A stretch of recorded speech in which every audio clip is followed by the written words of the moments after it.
প্রধান অতিথি, প্রধান বক্তা, বিশেষ অতিথিবৃন্দ, সঞ্চালক এবং সামনে উপস্থিত বিভিন্ন ইউনিটের নেতৃবৃন্দ, আসসালামু আলাইকুম। মঈনুদ্দিন ফখরুদ্দিন সরকারের 2টি বছর এবং শেখ হাসিনা সরকারের 16টি বছর। বাংলাদেশের রাষ্ট্রীয় এমন কোনো প্রতিষ্ঠান নেই যা ধ্বংস করে যায়নি।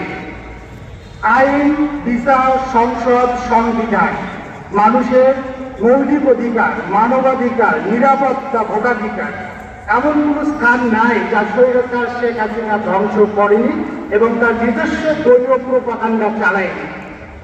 এই 16টি বছর দেশনেত্রী বেগম খালেদা জিয়া সংগ্রাম করে গেছেন মানুষের অধিকার নিরাপত্তা প্রতিষ্ঠার জন্য। তাকে মিথ্যা মামলায় প্রহসনের রায় সাজা দিয়ে গেছেন এবং সবচেয়ে জরাজীর্ণ কারাগারে বন্দি রেখেছেন।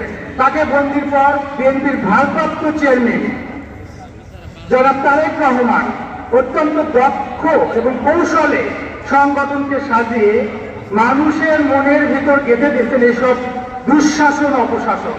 এবং এই দুঃশাসন, অপশাসনের উপর ভিত করেই ছাত্রদের কোঠা আন্দোলন এবং সর্বশেষ জনগণের ব্যাপক সমর্থনে স্বৈরাচার পালিয়ে যেতে বাধ্য হয়েছে। কিন্তু আমরা আমাদের যেটা অন্যতম প্রধান অধিকার, ভোটাধিকার, এখনো প্রয়োগ করতে পারি নাই।